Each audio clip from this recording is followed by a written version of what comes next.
la majorité des gens vont mettre responsable logistique et le nom de l'entreprise. C'est bien, mais vous avez 260 caractères. Utilisez les 260 caractères. Ils servent dans l'optimisation des moteurs de recherche Google, ils servent dans les moteurs de recherche LinkedIn. Et j'ai envie de vous dire, comme n'importe quel marketeur, vu que c'est une des premières choses qu'on voit en plus de votre profil, globalement, recherchez le bénéfice auprès du persona qui vous intéresse. Si on parle de votre profil personnel et que votre but c'est d'être recruté, quels sont les critères qui vont faire qu'un recruteur va s'intéresser à votre profil?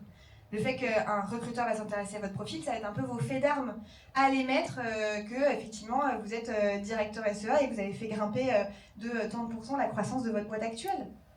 Si, comme moi, vous êtes indépendant, vous êtes consultant et que votre but, globalement, c'est d'attirer des leads et d'attirer du business, mettez un CTA en accord avec celui-là. Moi, le mien, je vous le montre en particulier, le mien, c'est abonne-toi. Pourquoi ? Parce que moi, je sais que je ne vais pas convaincre une personne de venir m'acheter un service juste en lisant un de mes posts. L'idée, c'est qu'elle soit plutôt qu'elle vienne sur mon profil et qu'elle se plonge dans le tunnel de conversion que j'ai traversé pour elle. Donc, le titre de profil, on y met de la social proof qui intéresse la personne qu'on veut impressionner. Donc, on y pense. Si vous voulez recruter, pensez qu'est-ce que va chercher le recruteur. Si vous voulez attirer des prospects, quelle est la valeur ? Enfin, je ne sais pas si vous êtes familier avec ce truc-là, si vous en avez parlé ce matin, mais là, la nouvelle hype des Américains, c'est de ne plus appeler un CTA un CTA, mais c'est de l'appeler un CTV, un call to value. Donc, c'est vraiment cette idée de se dire, mais qu'est-ce que la personne que je cherche à attirer va gagner à aller s'abonner à mon profil, suivre mes posts, adhérer à mon service ? C'est à ça que vous sert le titre. Vous avez ensuite vos expériences. Dans vos expériences, super endroit pour le coup pour faire du pur SEO. Dans vos expériences, il y a peu de gens qui vont checker vos expériences. Ceux qui vont checker vos expériences, c'est les recruteurs. Mais si vous êtes dans le mode consultant, je vends du service, en fait, globalement, à part vos titres, ça ne va pas les intéresser. Donc, utilisez à ce moment-là les espaces expériences pour aller faire du SEO. C'est là où vous allez mettre des mots-clés, ça va être intéressant pour remonter dans les moteurs de recherche, surtout qui sont vus et c'est une des sections les plus considérées aujourd'hui. On a ensuite des sections type les sections projet.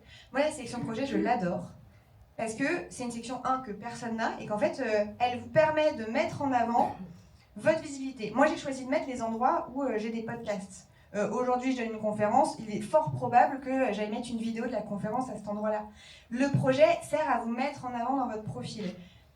Donc, utilisez-le. Moi, je voulais être, je ne sais pas si vous voyez, ça s'appelle s'initier aux grosses, 3 actions grosses. Si quelqu'un n'a pas compris que le mot sur lequel je cherchais à m'optimiser jusqu'à maintenant, c'était grosse, a priori, il est passé à côté et il dit de l'espagnol, quoi. Et vous allez avoir aussi dans les informations intéressantes pour pouvoir avoir vos profils qui remontent les infos. Et alors les infos, c'est pas votre CV. C'est-à-dire que votre CV, il est dans les expériences. Donc il n'y a pas besoin d'aller re-raconter ce qu'on dit. Il n'y a pas besoin non plus de mettre ce qu'on voit beaucoup au début des CV. Je suis une personne dynamique et j'aime les nouveaux challenges. Super. Pardon, mais je vais rien apprendre de ça. Les infos, voyez-le. Il est où ? Il est là. Les infos, voyez-le comme une page de conversion. C'est pareil, reprenez un arc narratif. C'est quoi le storytelling ? C'est qui le méchant dans l'histoire ? C'est quoi votre fait marquant, votre fait d'arme, le truc qui se souvient de vous ? Moi, j'utilise par exemple beaucoup le fait que j'ai fait 18 ans de théâtre et qu'à l'époque, je pensais être la nouvelle Marion Cotillard. Bon, je suis pas avec Marion Cotillard, je donne quand même des conférences, mais on s'en est un peu éloigné. Mais ça me rend un tout petit peu plus mémorable que ce que vous avez. C'est quoi votre storytelling ? Et on redéroule un arc narratif, vous êtes que des marketeurs, je peux en parler, mais c'est quoi le méchant, c'est quoi les péripéties, c'est quoi la morale ? Et du coup, quel est le call to action à la fin ? Moi, mon call to action, il est évident, c'est prenez rendez-vous avec moi et achetez-moi un de mes produits. Je suis là pour faire du business.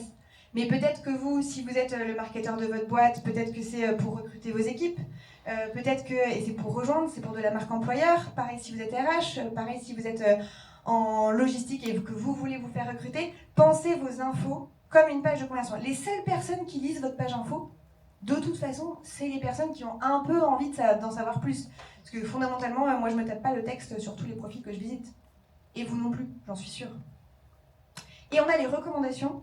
Les recommandations, Alors, c'est une super preuve sociale, que vous soyez consultant ou effectivement que on vous cherchez à vous faire recruter, parce que ça prouve votre valeur. Les preuves sociales, les recommandations sont des choses qui ressortent depuis le profil LinkedIn sur Google. Donc on est sûr que les bots les prennent en compte. Donc pour le coup, quand vous demandez des recommandations, en fait, n'hésitez pas à indiquer aux personnes à qui vous demandez des recos quels sont les mots-clés que vous voulez voir apparaître. Là encore, c'est vraiment cette idée on travaille quand même de façon SEO, de se dire c'est quoi les mots-clés sur lesquels je veux ressortir, qu'est-ce qui est important que les personnes oula, les chaussettes de l'archiduchesse, que les personnes sachent. L'idée, c'est évidemment, même quand vous voulez demander et que vous n'osez pas, ou vous dites la personne, ça fait longtemps, elle vous a dit oui, elle n'écrit pas, écrivez-lui son commentaire. Je sais que c'est une pratique qui peut paraître barbare, mais de temps en temps, pour le bien de votre profil, les gens, ils sont contents de vous, vous savez qu'ils sont contents de vous, juste ils ont la flemme d'écrire ce commentaire parce que ça demande un effort, il faut réfléchir. À l'heure du chat GPT, on réfléchit quand même de moins en moins. Et écrivez-leur leurs commentaires, comme ça vous êtes sûr que ça ressort comme vous voulez, et eux ils sont contents et vous ont rendu service. Une fois qu'on a fait ça, l'idée de globalement d'aller améliorer son profil, c'est d'augmenter son score SSI. À la main, avant que je monte cette slide, qui connaît son score SSI là? Pas tant que ça demande. Le score SSI, c'est un peu le robot, je vais poser ça 2 secondes, c'est un peu le robot LinkedIn qui rank votre profil. Il utilise 4 critères. Le premier, du coup, c'est construire votre marque personnelle. Construire votre marque personnelle pour avoir une note, donc les notes vont de 0 à 25, du coup 25 x 4, 100. L'idée, c'est d'aller remplir vos infos. Donc là, plus vous remplissez vos sections, plus vous allez être élevé. Typiquement, moi, le mien, en ce moment, je sais que j'ai des sections que j'ai laissées vides parce que je suis en retravail de plein de trucs, et ben je suis retombée de 25 à 20. C'est pas grave, mais c'est une partie sur laquelle il est facile d'aller chercher des points. Trouver les bonnes personnes, ça c'est votre utilisation, c'est un peu votre score d'engagement LinkedIn. À quel point est-ce que vous utilisez LinkedIn? Parce que LinkedIn valorise le fait que vous soyez actif sur LinkedIn. Et c'est un peu d'ailleurs comme tous les réseaux sociaux. Plus vous postez, plus il y a de gens qui vous connaissent et plus l'algo aussi est sympa avec vous. C'est un peu ce mythe que les algos aiment bien certaines personnes et n'aiment pas d'autres. En fait, c'est que globalement, et pour le coup avec LinkedIn, on le sait à quel point ils nous aiment ou pas, puisqu'ils nous notent de 0 à 25. Moi, il m'aime à 17,784. Même avec l'activité que j'ai, je suis même pas à 25. Qu'est-ce qui va être dans trouver les bonnes personnes? Ça va être le fait de chercher des personnes, d'utiliser la barre de recherche, ça va être le fait de visiter des profils, ça va être le fait d'interagir avec les gens. Et interagir avec les gens, c'est l'autre point aussi du échanger des informations. Échanger des informations, c'est à quel point est-ce que vous postez, est-ce que vous commentez, est-ce que vous republiez, est-ce que vous écrivez des newsletters sur LinkedIn, est-ce que vous écrivez des articles. Et on a établir des relations. Établir des relations, alors ça pour le coup c'est le truc le plus simple si vous n'avez pas 25 sur votre score SSI. Pour le coup, allez demander des personnes et accepter celles qui vous demandent. Et vous allez avoir 25. C'est vraiment un score très facile à augmenter. Vous allez me dire ok super, bon, bah, très bien, c'est un jeu, j'augmente mon score SSI, and so what? Augmenter son score SSI, c'est comme c'est le ranking LinkedIn, c'est globalement augmenter la puissance de son profil. En faisant ça, vous allez apparaître plus haut sur les résultats de recherche. Je prends un exemple, si vous êtes consultant SEA et que globalement vous aimeriez bien de temps en temps que des gens tapent consultant SEA. Alors c'est sûr, il y en a plein qui vont sur Malte, il y en a qui vont sur Google, qui vont taper les agences, mais la réalité c'est qu'il y a aussi plein de gens qui cherchent sur la barre de recherche LinkedIn. Plus votre score est haut, et donc plus, vous voyez, vous avez un classement, notamment votre classement SSI secteur, vous êtes situé haut, ça veut dire que vous allez être dans les premiers résultats de recherche. Et ça, c'est hyper intéressant, parce que du coup, ça veut dire que, enfin, le même principe que sur Google. Vous savez très bien que la première page et le premier résultat, il a 70% des clics, le deuxième, il en a 50, le troisième, il en a 30. J'ai oublié les vraies stats, hein, donc il y en a qui vont peut-être me corriger, mais ça fait 4 ans que je ne fais plus de SEA. Mais c'est toujours cette idée de à quel point je remonte. Et en fait, augmenter son score va nous permettre, d'aller se classer dans son secteur, dans son réseau, et c'est quoi le troisième? Ah oui, et dans ses équipes. Alors moi, j'ai une équipe de 1 sur 1 en ce moment, c'est-à-dire que je suis la seule employée de ma boîte, donc pas très difficile d'être dans le top 1%. Ça va vous servir à ça, et ça va vous servir à autre chose. C'est-à-dire que si vous avez plus votre score est haut, plus toutes les... Non, c'est moi, pardon. J'ai vu Patrick qui s'est précipité. Plus votre score est haut, plus la portée de toutes vos actions va être puissante. Ça veut dire que par exemple, tous vos posts vont bénéficier d'un reach. La portée, la couverture. Je suis désolée si j'emploie des mots anglophones. J'ai appris moi le search pour le coup avec, à Berlin. Du coup, je fais partie de ce genre de connasse de parisienne qui parle anglais et français tout le temps. Donc, pas du tout établir la relation. Être en score haut va augmenter votre reach. Ça va aussi faire en sorte que si vous commentez des posts, et bien pareil, c'est votre commentaire qui risque de ressortir le plus haut. C'est comme s'il y en a qui sont guides local sur le SEO, qui commentent régulièrement. Moi aussi, je suis guide local, j'adore donner des avis non sollicités sur les restaurants et les trucs où je vais. En général, je suis hyper sympa. Il faut vraiment qu'ils se soient pas bien comportés pour que je mette un avis négatif. Mais c'est pareil, les guides locaux, on voit souvent leurs avis en premier sur une fiche Google My Business. Et bien plus votre SSI sera fort, plus ce sera vos commentaires. Et être présent en commentaire, c'est une forme de présence sur LinkedIn. Notamment, on en parlera un peu plus tard, mais si votre but c'est d'attirer des gens, effectivement il y a le fait de poster, de se rendre visible, mais dans les commentaires de posts qui réussissent, si à force de vous voir, les gens voient vos commentaires et voient que vous dites des trucs a priori pas trop débiles, c'est comme ça qu'on attire des gens sur son profil. Donc, le score SSI, je ne sais pas si vous avez vu l'adresse, c'est linkedin@sales/SSI. Vous êtes comme c'est un outil Sales Navigator, si vous n'êtes pas premium, vous êtes obligé de vous reconnecter et donc de connaître votre mot de passe. Donc ne faites pas comme mon compagnon hier qui a voulu tester et qui a bloqué son compte LinkedIn. Mais prenez cette adresse et testez-le sur un ordinateur où vous êtes déjà connecté, comme ça vous irez le voir. Super. On a un beau score SSI, a priori. On est optimisé, on a rempli ses infos, on a commencé à échanger avec des gens. C'est génial, mais si on est actif sur LinkedIn et qu'on n'a pas optimisé, exactement, je viens de l'entendre devant, mais c'est ça, et qu'on n'a pas optimisé son profil, ça va pas faire beaucoup plus d'argent cette histoire. Donc, l'idée c'est de penser son profil ou sa page comme un funnel. Waouh, surprise, c'est du marketing. Voici un exemple de ce qu'il ne faut pas faire. À votre avis, qu'est-ce qu'on pourrait améliorer? Alors, quelqu'un me dit la photo de profil?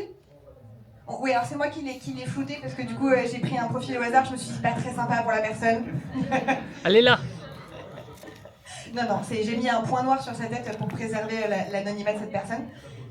Qu'est-ce qu'on pourrait améliorer d'autre? Sa bannière, ok, qu'est-ce qu'on ferait de plus sur sa bannière? Pour vendre un petit peu ses services, se dire ce qu'elle a, si elle a déjà des partenaires connus, si elle a des outils aussi qu'elle utilise. Ok, j'entends son bénéfice, les outils qu'elle utilise, les partenaires connus. J'ai vu une main se lever par là. Comment? La bio. Exactement, la bio, on pourrait améliorer. Est-ce qu'il y a d'autres choses qu'elle pourrait améliorer? Le call to action? Le call to action, ouais, carrément, effectivement, là, il n'y a rien. Là, super, on voit qu'elle est fiscaliste chez PwC. Elle a quand même une boîte qui a un gros nom. Coup de bol pour elle. A priori, beaucoup de gens connaissent sa boîte, mais c'est pas le cas de 90% des gens. Du coup, ce genre de bannière, ça va pas non plus. Est-ce que vous savez pourquoi ça va pas? Ok, on me dit il n'y a rien, c'est une marque. J'ai entendu un bof. Au loin, ouais. C'est un peu trop marketé. Et ça veut dire quoi, c'est un peu trop marketé? C'est pas très authentique. C'est pas très authentique, ok. J'ai d'autres. J'apprends rien, j'ai pas de bénéfice.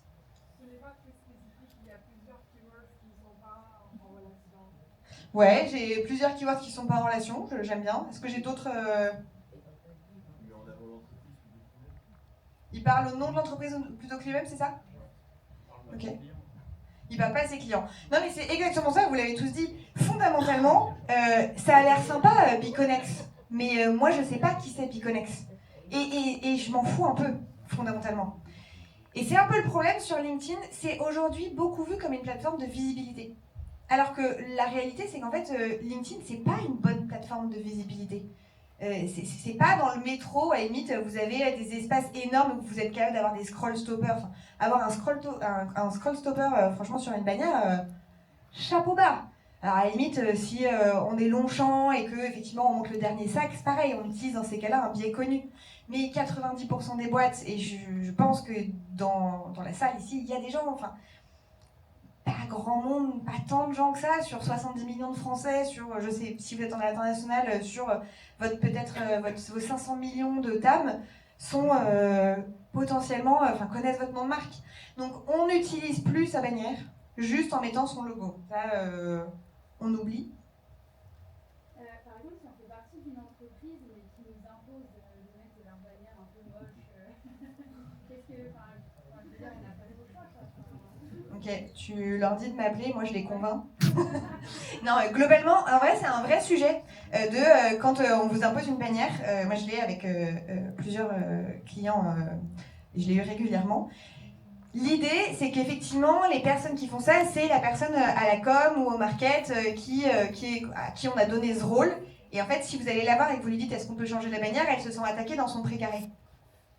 Qu'est-ce que vous pouvez faire? Allez chercher des exemples. Un peu louvoyer quoi, aller chercher des exemples de gens qui auraient des bannières, etc. et montrez-lui effectivement de lui dire c'est dommage d'être juste sur de la visibilité alors que potentiellement ça peut nous servir à convertir. Après, attends, vous tombez sur des têtes de mules. Est-ce que j'ai une solution contre les têtes de mules? Franchement, non. Mais la plupart du temps, quand vous arrivez en proposant déjà une solution, en disant bah voilà, d'autres bannières sur des secteurs similaires, comment est-ce qu'on pourrait améliorer?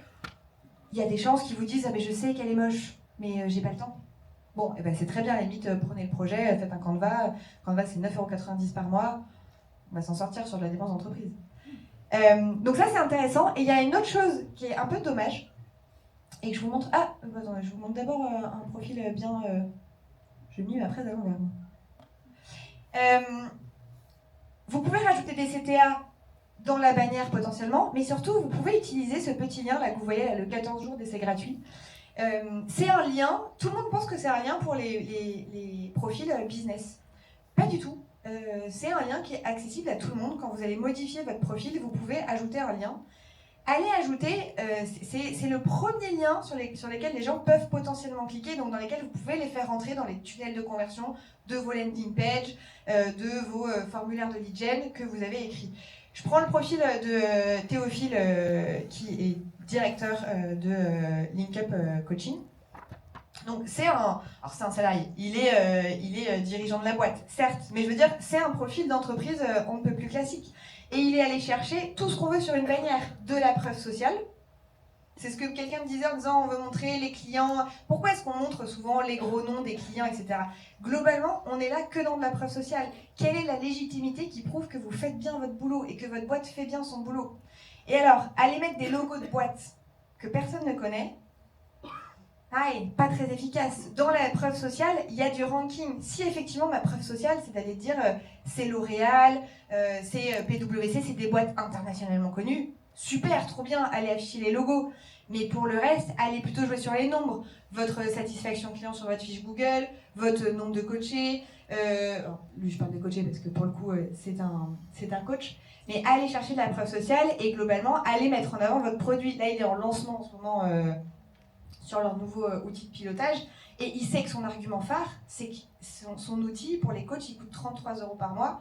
Les coachs, c'est des gens qui font 10 000 en moyenne de CA quand ils sont moyens. Donc 33 €, c'est un outil hyper abordable. Et il sait que c'est son avantage concurrentiel. Oui.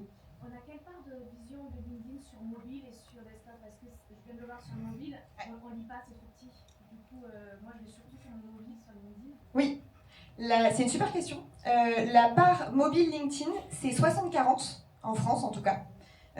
Approximativement, je crois que c'est 61, 38, des patates. Il y a ça vous le trouvez très bien, c'est pareil, Canva, Superboutique, ou si vous tapez marge LinkedIn mobile, vous allez le trouver, ou normalement vous allez voir sur votre profil LinkedIn en desktop jusqu'où vous pouvez aller pour que ce ne soit pas mangé par votre photo. Ça, vous le trouvez vraiment, si vous tapez marge LinkedIn sur Canva ou sur Google, vous allez trouver les bons formats de pixels. Et intéressant, ce qu'il raconte aussi, c'est dans sa bannière, pareil, dans son titre, qu'est-ce que je veux voir, qu'est-ce qui fait que quand les gens tombent sur moi, la première chose que j'ai, c'est ça. Et c'est la même chose si on regarde une entreprise.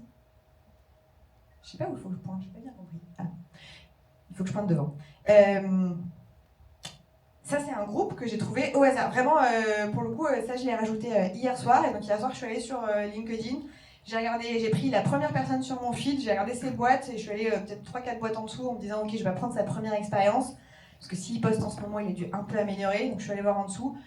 Ça, c'est l'exemple type de ce qu'en tant qu'entreprise, on ne peut pas faire. Je ne sais pas qui c'est CHD, GHD, CHD, marque d'expertise. Si il y a CHD qui est là, je suis absolument désolée. Mais c'est un risque que je prends. C'est de la visibilité. Et là, je vois rien. Comment vous voulez que je génère des leads marque d'expertise? En plus, le pauvre, ou les pauvres, ils n'ont même pas un nom qui, à la limite, raconte ce qu'ils font.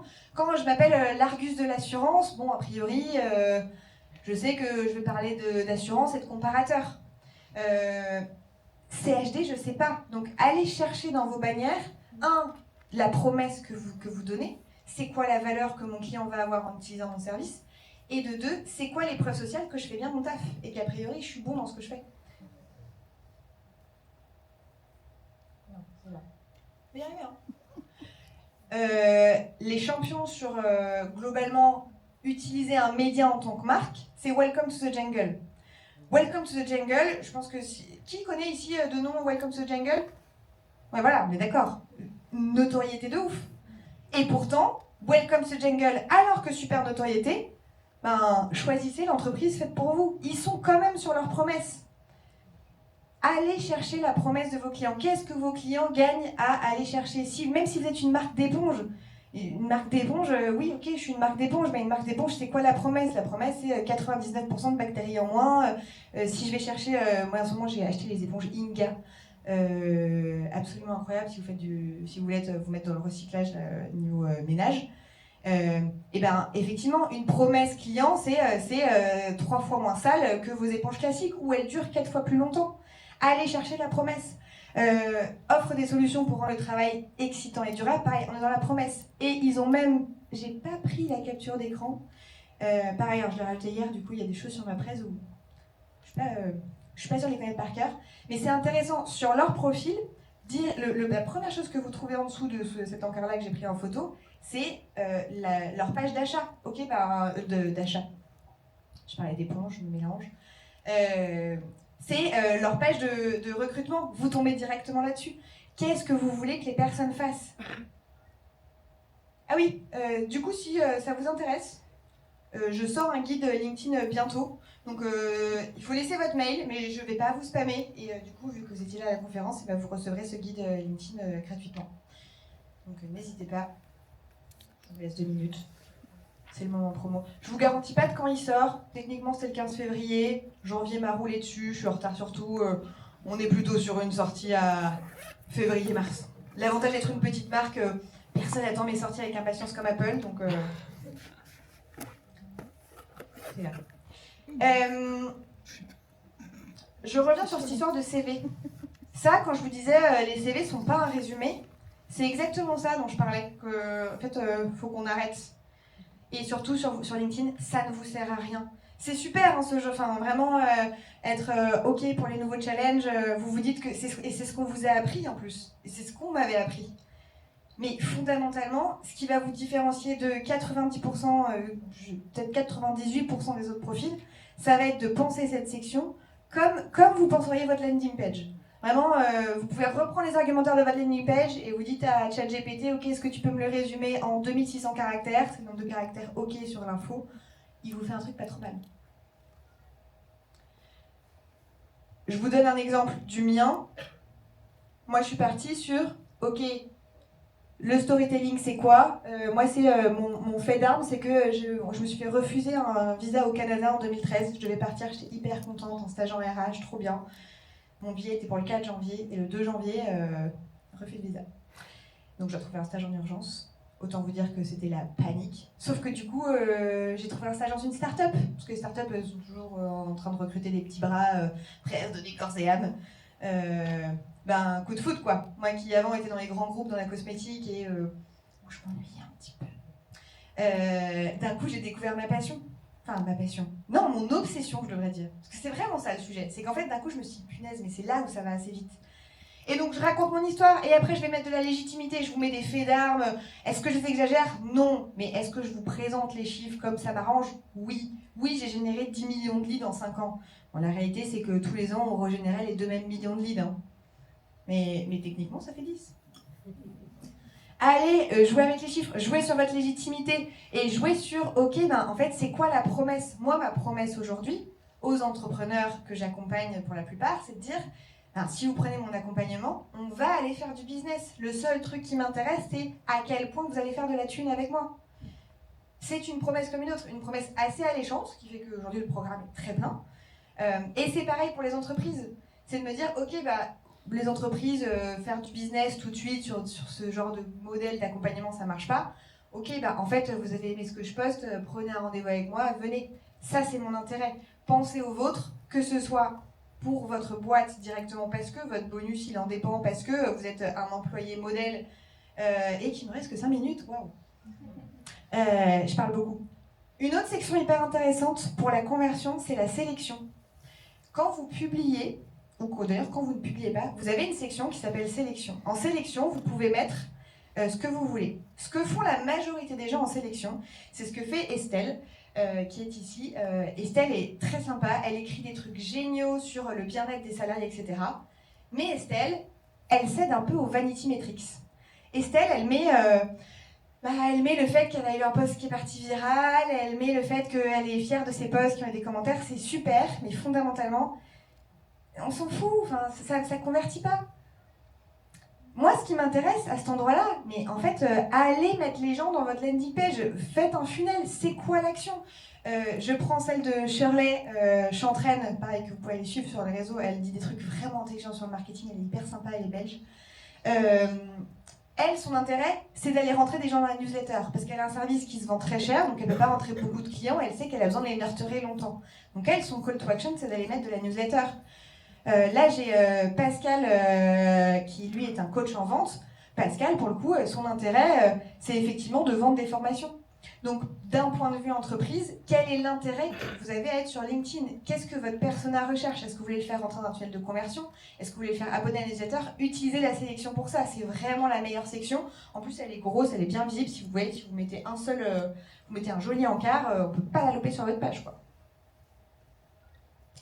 Et une fois que du coup on a optimisé ces pages, donc on a fait du SEO, nos pages sont bien remplies, on a commencé à interagir, l'idée c'est quand même d'être actif. Et être actif et attirer des leads, globalement ça passe par 3 choses. Ça passe par publier. Et alors publier, qu'est-ce qu'on publie? Comme j'ai que 5 minutes, je vais le faire de façon très courte, mais globalement sur LinkedIn, on vous dit en tout cas qu'il y a 3 types de posts. Il y a le tofu, mofu, bofu, pour ceux à qui ça parle, top funnel, middle funnel, bottom funnel. Sauf qu'une fois qu'on dit ça, ça veut rien dire parce qu'en fait, qu'est-ce qu'on fout dans un tofu, mofu, bofu, on ne sait pas. Le tofu, le top funnel, c'est effectivement ce qui va attirer des gens sur votre profil. Et on a beaucoup entendu, il faut faire du storytelling. Non, en fait, il ne faut pas faire du storytelling parce que votre vie, elle n'est pas plus intéressante que celle de quelqu'un d'autre. Ce qu'on veut, par contre, c'est raisonner avec vous, c'est rentrer en résonance avec vous. Donc tout ce qu'on raconte sur le branding, le storytelling, c'est pas tant qui vous êtes, mais c'est en quoi vous croyez. Quelle est votre vision du monde auquel les gens vont se rattacher? Et moi, je préfère parler de ça. Si vous voulez faire des posts qui font de la vue, pensez toujours au fait de vous dire que, dans l'accroche, donc ces premières lignes qu'on voit et qui vont décider en 1 seconde et demie si, globalement, je vais lire ce post ou je ne vais pas lire si je vais passer à côté. Qu'est-ce qui intéresse votre lecteur? Qu'est-ce qu'il apprend? Je prends mon exemple. De nouveau, moi, mon persona principal, la personne qui m'intéresse, c'est l'entrepreneur qui a 3 ans de boîte, ça fait 15 ans, il a une super expertise, il a monté sa boîte, ça fait 3 ans, et la réalité, c'est qu'il ne se paye pas bien. Donc moi, effectivement, tout ce qui va intéresser les personnes qui vont acheter mes services, ça va être du sujet sur la vente, sur la difficulté de devenir entrepreneur après avoir été salarié. Et là, je vais faire du storytelling, je vais raconter une histoire, mais je vais raconter un point de vue auquel les gens peuvent se raccrocher. Si vous parlez de l'analogie entre quand j'ai fermé le four, je me suis rendu compte que la vie, c'était comme de la fumée qui s'échappe. Pardon, mais moi j'en dis tous les matins, je fais, mais ça va pas la tête. Donc vous avez soit le fait de dire, ok, je vais faire du tofu, je vais aller chercher du monde parce que ce que je veux, c'est ramener des gens sur mon funnel. Ensuite, vous avez le mofu. Le mofu, c'est l'expertise. C'est à quel point ce que je dis montre que vraiment je suis le meilleur dans mon domaine. Et là, la grosse erreur que plein de gens font, parce que des conseils, vous en voyez partout sur LinkedIn, des carousels qui vous font ok, c'est le conseil de ceci, de cela, c'est que les gens font de la pédagogie. Les gens sont là, ah, bah, qu'est-ce que c'est le SEO? On s'en fout. Les gens sont là sur du snack content, ils veulent pas savoir ce que c'est le SEO, ils veulent connaître une action, en tout cas un principe, une méthode actionnable sur le SEO. Et ils vont être trop contents de lire votre carrousel de 40 slides sur comment est-ce qu'on fait. Ils vont le lire, ils vont avoir l'impression d'avoir appris un truc, ils vont jamais le mettre en pratique. Et en fait, à force de lire vos conseils, de se dire « Ah, mais à chaque fois qu'il y a un truc, c'est bien. Mais en vrai, je le mets pas en pratique. » Et à un moment, ils vont vous appeler, ils vont se dire « Bah du coup, tu peux pas le faire pour moi ?» Et là, vous avez de l'expertise qui va vous servir. Parce que franchement, sinon, la pédagogie SEO, en vrai, tout le monde la connaît. Donnez des hacks et n'ayez pas peur de partager la valeur de ce qui fait votre métier. On a souvent peur, on se dit « Ah, mais mes concurrents, ils vont me copier. Et puis, du coup, c'est mon spécial truc, etc. » Vos concurrents, oui, il y en a qui vont... Il y a 5% de votre audience, c'est vos concurrents, ils vont voir, ils vont dire « Ah, trop bien, ils vont le faire pour eux. » Et bien, tant mieux. Franchement, il y a aussi tellement de mauvais professionnels que tant mieux quand il y en a un qui partage ses secrets que ça permette à la profession d'évoluer. Mais par contre, surtout, ce que la plupart des autres vont voir, c'est « Ok, c'est un conseil. » Et en fait, je vois bien que je ne les mets pas en place. Donc, arrivé le moment où j'ai besoin que ce soit fait, je sais déjà que c'est cette personne-là que je vais appeler. Et vous avez les contenus de vente, parce que j'ai besoin de parler de ce qu'est un contenu de vente, du FOMO, voilà ce que je fais, qu'il reste plus que 3 places. Ça a très peu de reach, mais alors ça vous fait énormément de leads. Et d'ailleurs, c'est tout le sujet quand on choisit une stratégie organique, c'est de se dire comment j'attire des gens sur mon profil, comment je les convainc que je suis meilleure dans ce que je fais, et de temps en temps, je les fais passer à l'action. Et les autres façons d'attirer, c'est effectivement de prospecter. Donc prospecter, envoyer des DM, peut-être mettre en place des services d'automatisation, peut-être que vous connaissez des Wallaxy, des Lemlist, etc. C'est formidable, ça peut permettre à attirer plein de gens, mais quand les messages sont mal écrits, personne ne vous répond. Parce que ce que vous dites c'est chiant et que vous vendez votre produit. Pareil, la prospection, il y a des façons de le faire de manière plus maligne que de dire super, regardez comme mon produit est génial, et plutôt genre est-ce que vous ne rencontriez pas ce problème que je comprends hyper bien? On n'a pas le temps de tout voir. Et une autre façon pour les entreprises d'être de vraiment attirer des gens, c'est d'organiser des événements. Ce qui est intéressant dans l'organisation d'événements, c'est que vous pouvez automatiser les invitations. Donc vous allez accueillir plein de monde. Tous ceux qui s'inscrivent, c'est du signal d'intention. Si des gens s'inscrivent à un sujet et à un problème que vous résolvez, globalement, vous êtes sûr que parmi eux, il y a plein de vos futurs clients. Donc quand on fait du business lead, c'est pour ça que le webinar et les stratégies de challenge, vous avez dû les voir passer, les 5 jours pour faire ceci, 30 jours pour faire cela. C'est pour ça que c'est puissant, parce qu'en fait, ça vous permet de détecter les signaux d'intention. Je crois qu'on me fait signe qu'il faut que j'arrête, donc je vais juste dire merci à tous les partenaires et à la FEPSEM. Et je ne sais même pas s'il y a le temps pour des questions, je vais laisser Patrick nous le dire. Bravo. Merci beaucoup. On va quand même prendre 2-3 questions.